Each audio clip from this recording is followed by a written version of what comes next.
Já Boa entrando, olá. Ó, Oi. aqui Beijo. o negócio tá sério, viu?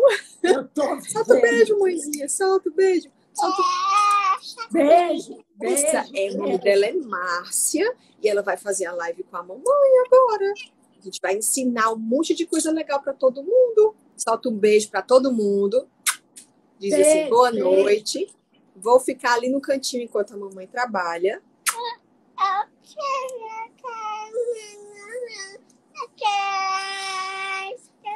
Tá certo, então você fica.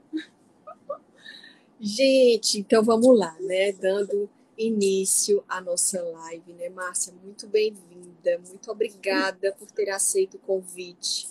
Com Tá? imenso prazer, Marina, eu estou honrada e muito feliz com o seu convite. Obrigada. Imagina, você sabe que quando eu comecei a estudar medicina ayurvédica, eu me baseei nos seus livros, né? É Que pra mesmo? mim, sim, que é fantástico. Eu acho que, gente, eu indico para todo mundo que queira conhecer, desculpa, para todo mundo que queira conhecer um pouco mais sobre a arte, né, da saúde ayurveda, o que isso pode fazer por nós. O livro da Márcia é fantástico. E eu tenho ele aqui na cabeceira da minha cama e sempre que eu tenho alguma necessidade eu vou lá e leio. E Márcia, eu sou sua fã. Muito obrigada por ter aceito. Obrigada Acho a você. quanto mais a gente difundir, né, essa prática milenar de saúde, melhor.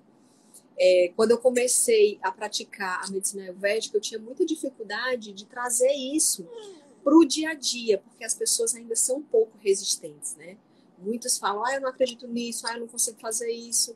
E é difícil trazer um pouco para a prática, exatamente porque o paciente, né, ele precisa ser o autor da própria saúde. Então, é muito difícil, né? As pessoas julgam isso difícil. E eu queria muito que você abrisse nossa live, que você falasse, né, sobre a medicina ayurvédica, sobre a arte ayurvédica, e a gente vai desenrolando nosso bate-papo bem legal. Bom, Marina, eu quero começar, então, agradecendo a oportunidade de estar aqui e te dizer que há 40 anos atrás eu fui mandada para ir pela empresa na qual eu entrei em contato com a Ayurveda e eu me apaixonei. E desde então eu continuo estudando a Ayurveda e ensinando a Ayurveda para todo mundo. Na realidade, Marina, naquela época não tinha comprovação física sobre a Ayurveda. Hoje em dia já tem. Então, tudo o que a Ayurveda fala já está sendo comprovado cientificamente para todo mundo. Então, agora fica muito mais fácil a gente aceitar a medicina ayurveda. Então, aqui eu quero começar do começo. Então, o que é a Ayurveda? A Ayurveda é o sistema de cura mais antigo do mundo, proveniente da Índia e datando de mais de 5.000 anos atrás. Ayus quer dizer vida e Veda quer dizer conhecimento. Então, é um sistema de cura que ensina o conhecimento da vida para que a gente tenha o segredo da longevidade. Existem 2 segmentos na medicina ayurveda. Um segmento médico, que é o seu caso. Você é médica, então você vai curar as doenças que as pessoas já têm instaladas no corpo físico. E depois a gente tem o segmento de prevenção. Porque o que a Ayurveda fala? Você não precisa esperar ficar doente.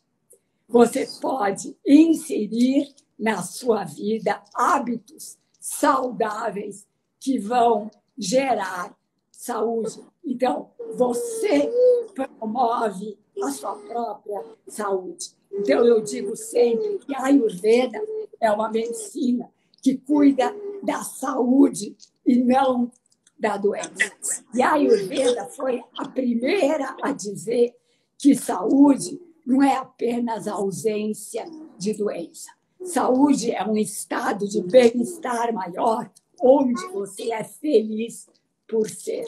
Então, eu, como não sou médica, eu ensino, então, essa parte preventiva do que fazer no dia a dia.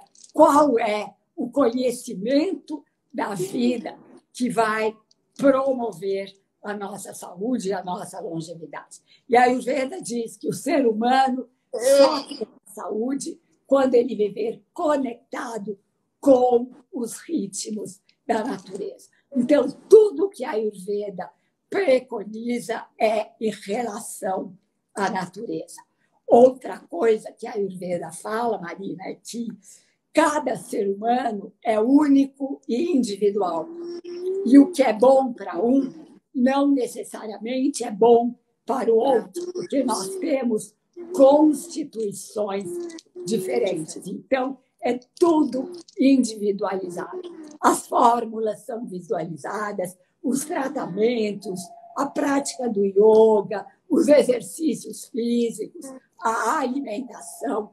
Então, não existe uma alimentação única para todo mundo. É individualizado de acordo com o tipo de constituição das pessoas. É uma coisa bem individual e bem personalizada. E a gente, trazendo no dia a dia, a gente promove a nossa saúde. A gente constrói a nossa Sensacional. Você sabe, Márcia, que eu sou médica, mas o meu lema é exatamente esse, né? Tanto que eu fui buscar na Ayurveda também formas de prevenção e de a gente buscar, né, o que Deus nos deu para que a gente use de forma saudável, né? Que a gente consiga buscar no universo, na natureza, nos ritmos da natureza também, ritmo circadiano, ritmo de lua, né, ritmo de maré, enfim. E tudo isso a gente possa usar, né, de aliado para a saúde. Aliás, assim, o que Deus nos deu? Nos deu isso aqui para viver, para curar, para tratar, para ter saúde, né? E para, enfim, ter tudo que a gente precisa estar aqui. E eu acho que levar isso para as pessoas, eu acho que a Ayurveda está crescendo muito. Da época que eu fiz para hoje, assim, cresceu absurdamente a capacidade das pessoas aceitarem isso, né? E eu acho que a melhor forma que a gente tinha era de ensinar para as pessoas como que... Filhinha, um minuto. Como é que a gente pode trazer essas práticas milenares da Ayurveda, né? Por exemplo, raspar a língua faz bem porque elimina as toxinas que estão sendo produzidas durante a noite. Tomar água com limão ajuda a acender o nosso Agni, né? Que é o fogo intestinal. Os alimentos que a gente pode ingerir. Na sua prática, como é que você, Márcia, traz esses ensinamentos que são muito antigos, que antigamente era até mais fácil de fazer, né, porque as pessoas viviam em mais conexão com a natureza, para os dias atuais? Bom, na realidade, Marina, eu sou apaixonada por Ayurveda e eu sou totalmente viciada em Ayurveda. O meu corpo já está acostumado com esses ritmos. Então, eu já tenho a minha rotina diária de tanto repetir, né? Repetir. Está sumindo a imagem, né? Você continua me vendo ou está sumindo? Continuo te vendo. Tá tranquilo, que tá ótimo. Estranho, porque aqui, de repente, some. Enfim, por exemplo, Marina, você estava falando do... Desculpe, eu estou com um probleminha de garganta. Imagina. A gente estava falando do ritmo circadiano. Então, quais são os horários a serem observados com a medicina Ayurveda no ciclo circadiano? Então, tem hora para levantar, tem hora para almoçar, tem hora para dormir, tem hora para fazer tudo o que a gente tem que fazer de uma maneira integrada com a natureza. Então, por exemplo, nós temos que acordar naturalmente antes das 6 horas da manhã, que é o melhor horário para você acordar, para você estar desperta e alerta o dia inteiro. Então, das 6 às 10 da manhã é um horário onde Agni, que você disse, que é o fogo digestivo, é aquele que digere não só o alimento, mas que digere também todas as informações que a gente capta do universo. Das 6 às 10, o Sol está fraco e a Agni segue o ciclo do Sol. Então, quem não tem fome no café da manhã não deve comer. Porque a Ayurveda diz que a gente só deve comer quando estiver com fome. Então, o que a medicina ocidental nos ensina? Que nós temos que tomar café da manhã como a principal refeição do dia. A Ayurveda já diz o seguinte: se você tomar café da manhã sem fome, você não vai metabolizar o alimento devidamente, porque o seu Agni está fraco. Então, você vai acumular toxinas. Sim. E a Ayurveda fala que as toxinas que vão se acumulando no nosso corpo são a principal causa de todas as doenças. Então, o que acontece? A gente capta toxinas do universo. E como que a gente capta toxinas? Através dos 5 sentidos que nos conectam com o mundo aqui fora. Então, a gente capta toxina através da visão, a gente capta toxina do ar poluído, do alimento com agrotóxico, dos sons decibéis, além do que o ser humano pode aguentar. E essas toxinas vão se acumulando no canal nas nossas nades, que são os condutos energéticos, por onde circula o prana, que é a energia vital.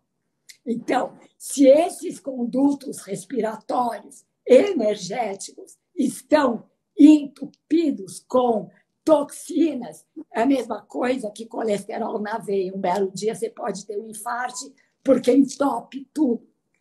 Então, quando o fluxo natural e espontâneo do prana é truncado, o ser humano começa a desenvolver um acúmulo de toxinas que vai gerar lá na frente, pode ser depois de vários anos, a doença propriamente dita. Então, a gente começa com um pequeno desconforto. Então, a gente baixa a energia, baixa a imunidade, a gente perde a vontade de viver, e aí a gente vai ao médico, faz todos os exames, não dá nada, porque nesse momento você ainda não tem nada no corpo físico, é uma questão energética, que vai se acumulando até o momento em que você realmente desenvolve uma doença. Então, o que a Ayurveda fala? Que se você diariamente se preocupar em não acumular toxinas, você vai estar minimizando a chance de ficar doente. Como você disse, né, Marina? Raspar a língua.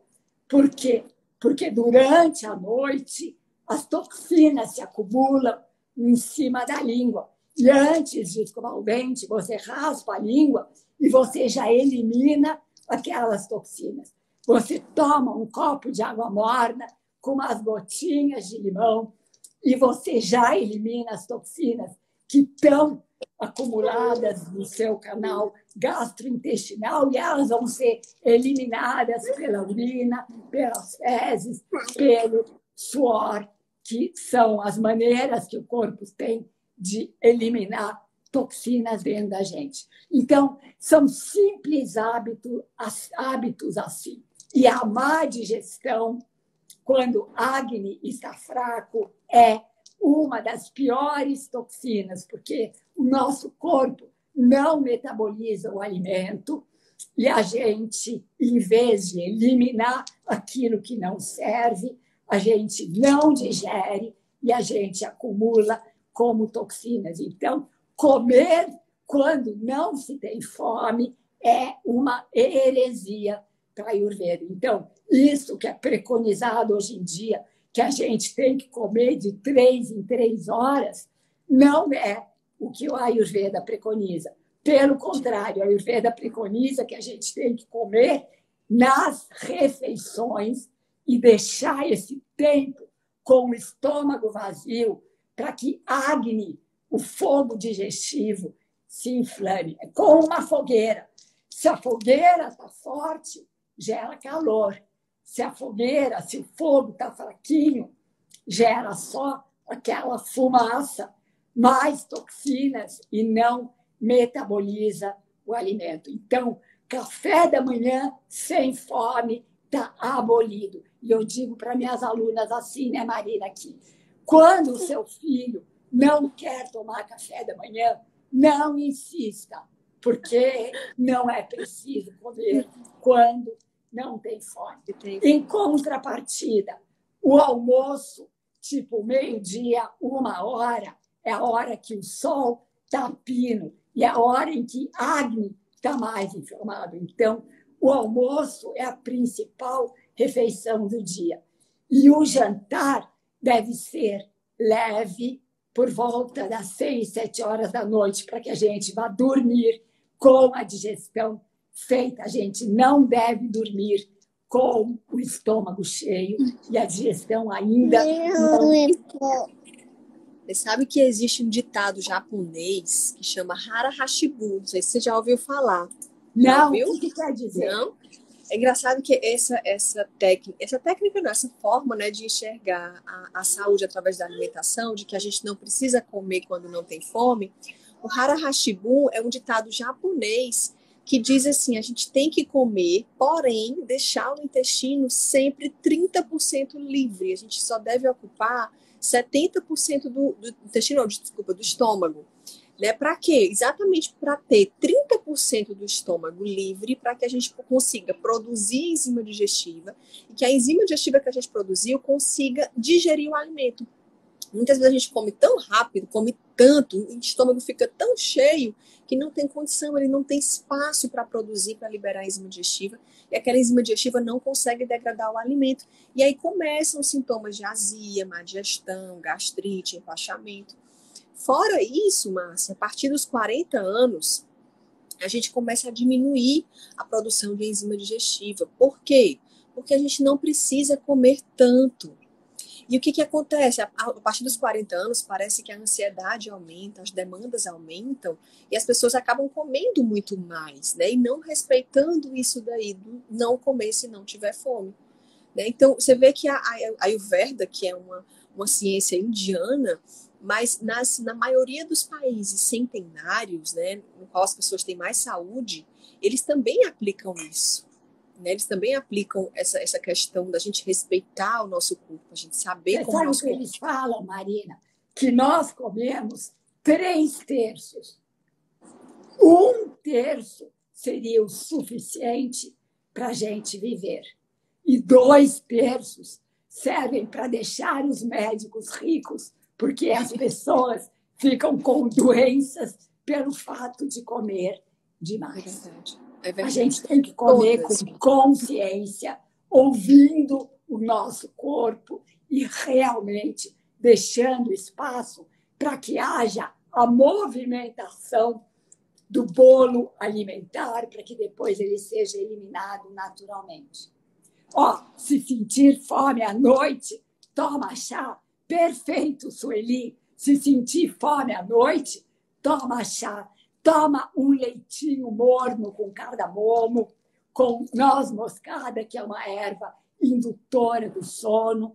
E, na realidade, não precisa ser leite normal, com lactose. Pode ser leite de amêndoas, pode ser leite de arroz, pode ser leite de coco. Então, por exemplo, toda semana eu recebo na minha casa o coco, a água do coco natural com a polpa do coco. E aí eu misturo a polpa com a água e dá o leite de coco. Então, esquenta um pouco desse leite, coloca noz moscada, açafrão, cardamomo, toma quentinho, que isso forra o estômago E essas ervas são ervas muito nutritivas e elas dão uma sensação de saciedade para você dormir bem. Oh, maravilha, gente. Vocês estão E vendo. olha, de onde vem esse coco? Então, será que essa pessoa está em São Paulo ou está em Fortaleza? Porque você mora em Fortaleza, né? Mas, gente, é coco verde. Vocês podem pegar o coco verde, né? Tirar a água do coco verde, bater no liquidificador com a carninha do coco, já vira uma vitamina, né? Então, já vira um leite, né? É isso. Ó, leite aqui só de coco. Isso Na mesmo. casa dela. Mas, na realidade, eu recebo o leite de coco de uma fazenda. Me deu um branco, agora eu esqueci o nome. Depois eu me lembro, eu passo para vocês, você põe aí no seu Instagram, aqui em São Paulo, né? Porque aí tem tanto coco na rua que é só, como você fala, pegar e raspar e misturar. E aqui alguém está perguntando, noz moscada é em pó, né? A noz moscada você rala a semente e ela é em pó mesmo.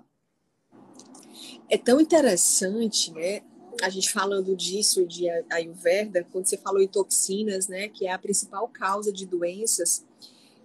A Ayurveda também diz, gente, que as toxinas mais difíceis de ser metabolizadas são as toxinas emocionais.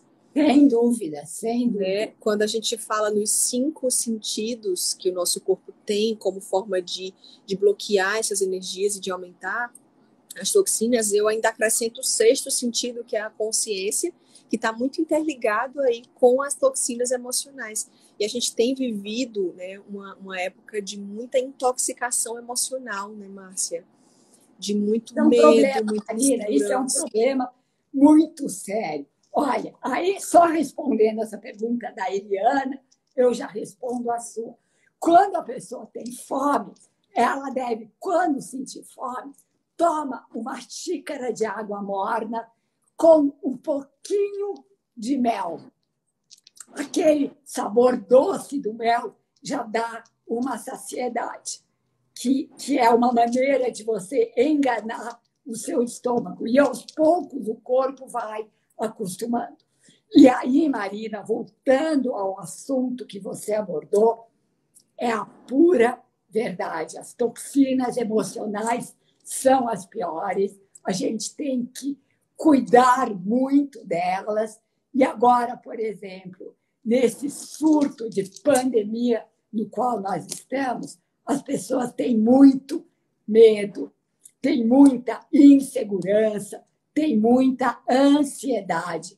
E essas toxinas são realmente muito perigosas e a gente tem que estar o tempo inteiro trabalhando essas toxinas. A gente não pode deixar essas toxinas rolarem soltas. A gente tem que enfrentar. E, na realidade, o que os indianos falam? Que nós somos formados por uma dualidade, a luz e a sombra.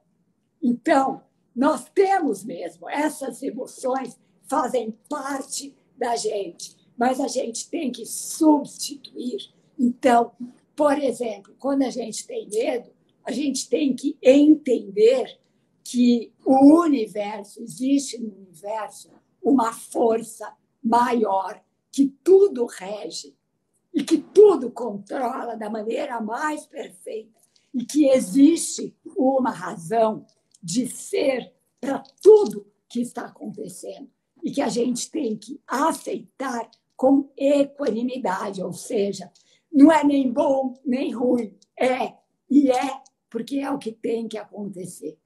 E a gente tem que transferir o nosso ponto de referência do mundo de formas e matéria aqui fora para dentro do nosso coração, porque o nosso verdadeiro poder está aqui dentro e não no mundo lá fora.